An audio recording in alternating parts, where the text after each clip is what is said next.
জুলাই গণহত্যার বিচার নিয়ে ট্রাইব্যুনাল চত্বরে ব্রিফ করছেন চিফ প্রসিকিউটর তাজুল ইসলাম। সরাসরি চলে যাচ্ছি তার বক্তব্যে। এবং 2 মাস পরে একটা তারিখ ঠিক করেছেন, সেই তারিখে এটা রিপোর্ট দাখিলের জন্য রেখেছেন। পরবর্তীতে শেখ হাসিনার বিরুদ্ধে 2টো মামলা ছিল আজকে শুনানির তালিকায়। একটি মামলা ছিল জুলাই এবং আগস্টের গণহত্যার সাথে তার সম্পৃক্ততার ব্যাপারে। সেই মামলাটির আমরা জানিয়েছি আদালতকে যে আমাদের তদন্ত একদম চূড়ান্ত পর্যায়ে আছে, যে কোনো মুহূর্তে এই তদন্ত রিপোর্টটা দাখিল হবে। তারপরেও স্বচ্ছতার স্বার্থে আমরা 2 মাসের সময়ে আবেদন করেছিলাম, আদালত সেটা মঞ্জুর করেছেন। কিন্তু এটা আমরা আপনাদেরকে জানাতে পারি যে এই তদন্তটা যে কোনো মুহূর্তে দাখিল হয়ে যাবে। সেটা আগামী সপ্তাহ হতে পারে, যে কোনো সময় হতে পারে। বান্ডেল থাকলে প্রতি সেনমানিতে টাকা বাঁচবে।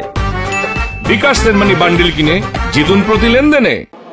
তৃতীয় যে মামলাটি ছিল সেটি হচ্ছে গুম এবং বিচার বহির্ভূত যে হত্যাকাণ্ড ক্রসফায়ার, এই রিলেটেড মামলায় 11 জনের বিরুদ্ধে আমরা মামলাটি প্রথম শুরু করেছিলাম।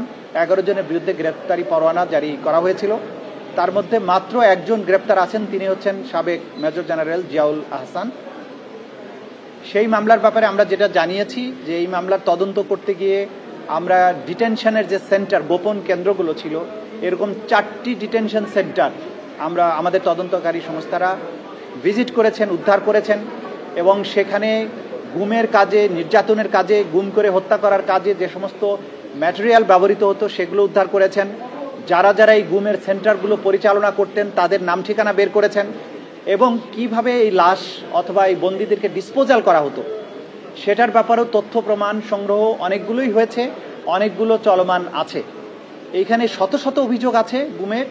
কয়েকশো অভিযোগের মধ্য থেকে বেশ কতগুলো গুমের ঘটনার তদন্ত প্রায় চূড়ান্ত পর্যায়ে আছে।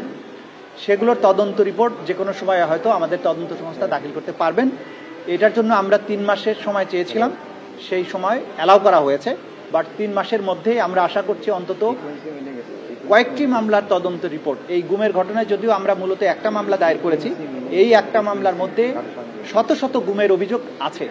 সেখানে গুমের প্রত্যেকটা ইনসিডেন্টকে আলাদাভাবে ধরে আলাদা আলাদাভাবে তদন্ত রিপোর্ট দেওয়া চিন্তাভাবনা আমাদের তদন্ত সংস্থা করছেন।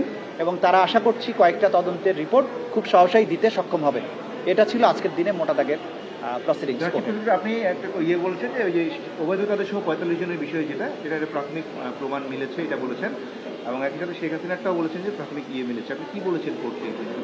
তো যেটা বলেছি সেটাই বললাম, যে প্রাথমিক তদন্তে আমরা যারা প্রত্যক্ষদর্শী আছেন, ভিকটিম আছেন, তাদের বক্তব্য গ্রহণ করেছি।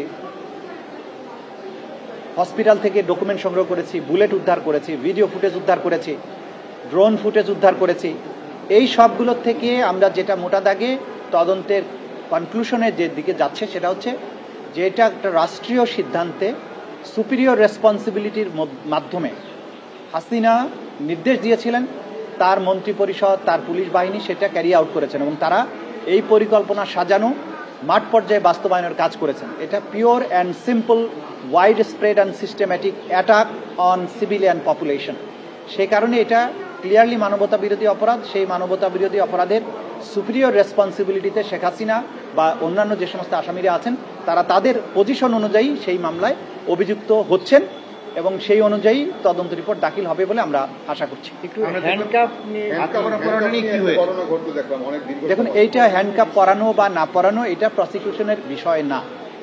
যেটা বিষয় হচ্ছে জেইল কোড অনুযায়ী আসামিকে আদালতে কিভাবে উপস্থিত করা হবে হবে না, এটা জেইল অথরিটি নির্ধারণ করার ক্ষমতা রাখেন। কোনো আসামি যদি আনরুলি হয় এবং তাকে কন্ট্রোল করা না যায়, তার জন্য দিক থেকে যদি সিকিউরিটি রিস্ক থাকে, তাহলে তাকে হ্যান্ডকাপ করানো অথবা হ্যান্ডকাপের চেয়েও আরও জটিল কোনো পদ্ধতি যদি দরকার হয় সেটা কিন্তু জেইল অথরিটি করতে পারেন। আজকে যেটা হয়েছে, যেটা এখানকার দায়িত্বরত আমাদের আইনশৃঙ্খলা রক্ষাকারী বাহিনী, তারা রিপোর্ট যেটা দিয়েছেন ট্রাইব্যুনালের সামনেও দিয়েছেন বা আমাদের কাছেও জানিয়েছেন যে কয়েকজন আসামি, বিশেষ করে হাসানুল হক ইনু সাহেব, শাহজাহান খান সাহেব এবং জিয়াউল আহসান সাহেব, তারা খুবই আনরুলি আচরণ করেছেন। এদেরকে ধমক দিয়েছেন, গালাগালি করেছেন, হুমকি দিয়েছেন, নির্বংশ করার কথা বলেছেন। একজন তো তিনি হেলমেট ছুঁড়ে মেরেছেন এবং আগেও তার ভিডিও আপনারা দেখেছেন, যেটা হয়েছে যে ওনাকে যখন দুপাশে হ্যান্ডকাপ না লাগিয়ে আগের সময়ে যে 2জন পুলিশ ওনাকে 2 পাশে 2 হাত ধরে নিয়ে যেতেন উনি কিন্তু জোর করে হাত ছুটিয়ে ফেলেছেন। সুতরাং এইসব বিষয়গুলো সিকিউরিটি থ্রেট মনে করে ওনারা তাদেরকে কোর্ট রুম পর্যন্ত আনার ব্যাপারে হ্যান্ডকাপ ইউজ করেছেন, এটা ওনারা আদালতে জানিয়েছেন। তো এই বিষয়টা প্রসিকিউশনের কিছু দায়িত্ব নেই। যদি প্রিজন অথরিটি এবং আইন শৃঙ্খলা রক্ষাকারী বাহিনী মনে করেন যে এই আসামিদের পক্ষ থেকে নিরাপত্তার ঝুঁকি আছে, তারা আনরুলি আচরণ করতে পারেন বা অন্য কোনো সমস্যা তৈরি করতে পারেন, আইন অনুযায়ী ব্যবস্থা গ্রহণ তারা করবেন, এটাই ট্রাইব্যুনাল বলে দিয়েছেন।